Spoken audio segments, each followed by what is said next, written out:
about the truth. Jesus said in the book of John, behold, I have chosen 12. He didn't say they gave me 12. He didn't say I found 12, but he says I have chosen 12. And one of you is a devil. Now you put that together any way you can, and you'll figure out that Jesus chose the devil to work with him. Because Jesus, knowing all things, knew that Judas was a devil when he chose him. But there was a purpose for him doing that. And the purpose was not what Jesus needed. The purpose was for what we need. If Jesus had not chosen a devil to work with his 12 disciples, the other 11, we would have an excuse about the devil in our church. And have the pastor to say, Lord, the reason I'm a failure is because I got so many devils on me. Y'all better pray with me. But having the devil in your congregation does not excuse you from living up to your responsibility. Right, church? Yes. Amen. Turn it on.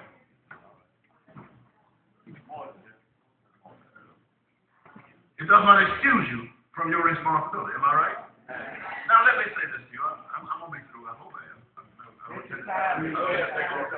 But we've got to have some practical truth. That's right. God said ye shall know the truth. And the truth shall make you free. There has been a salient mistake that the Holiness Church has lifted up. We have taught, testified, and preached, and taught, and convinced most folks that everybody in the sanctified church is sanctified. We will not readily admit, brother preacher, that there are phonies in the sanctified church. And to cover our lack of understanding, we said they never did have nothing in the first place. That ain't the truth. Or else, if that was the truth, or else the whole doctrine of backsliding would be phony. Because you can't backslide unless you once were saved. Oh, God, I feel something coming on here. You can't fall away unless you had somewhere to fall away from. Oh, God, help me here. But what we need to do is start searching the Scriptures and learning what the truth of the Scriptures are. And preachers and teachers who expound the Word, you need to prepare yourself to do just that. You know, anybody can read the Word and remember the Word, memorize the Word, and put a tune to it. And because we can do that, you call that a sermon. But sermons don't get you saved. The gospel is what gets you saved. Paul didn't say, I'm not ashamed of sermons, for they are the power of God unto salvation to everyone that believes, to the Jew first and to the Gentile always. He didn't say that. But he said, I am not ashamed of the gospel. Now, brothers and sisters, I ain't scared to say sisters, because sisters preach too. Whether you acknowledge or not, preaching is just preaching. But whether or not people preach the truth or preach something else, the Bible says, ye shall know the truth, and the truth shall set you free. Let me admonish you, let me encourage you, let me help you to keep faithful to the truth. Spend some time preparing yourself to impart to your congregations the truth. People need the truth. A sermon might entertain the head, but we need something that can reach the heart. Hypocrites don't care nothing about you challenging them with stuff. But a hypocrite can't fight the truth very long.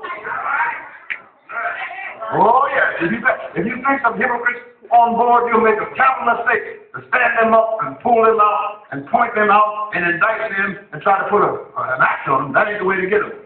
You got to give them the word. Let the word get them. Hello? Any of y'all ever grew up in a family of more than yourself? Mom and Papa. Some of us had strict families. And the strict families didn't tolerate nothing that they didn't want to tolerate.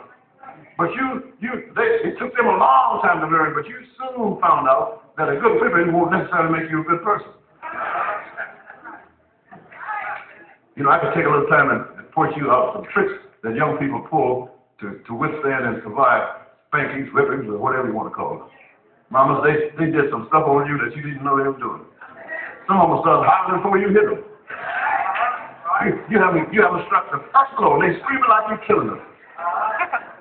But because they learned the secret, they learned the sooner they cry out pain, the more they're going to get to your heart and touch you, and before it's over, you'll end up doing more crying than they did. You don't have to say amen on this one. I'm going to hit you with it anyway. I'm talking to a whole lot of y'all that took your child in the closet or wherever you took them and gave them a terrible thing, and then hurried out of their prison and got in the room and shut the door and cried more than they did.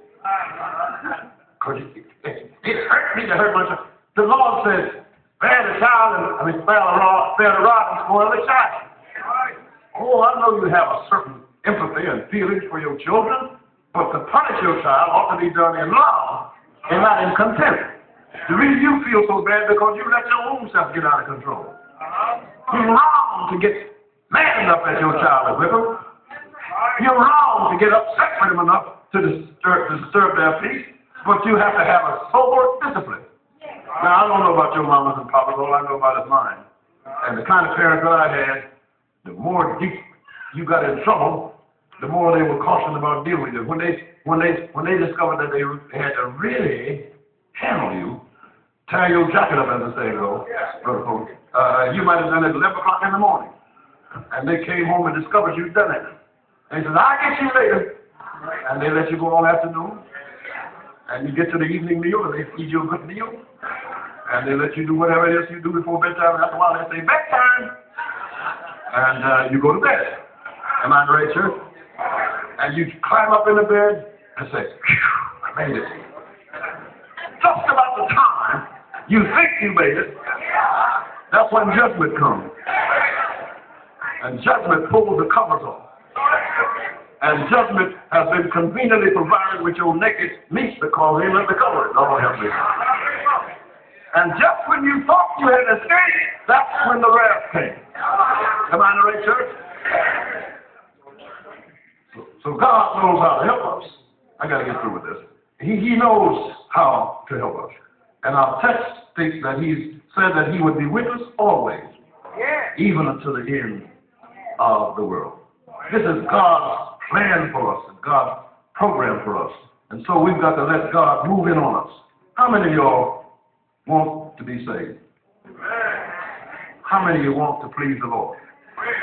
How long is it going to take you to get your life straightened out?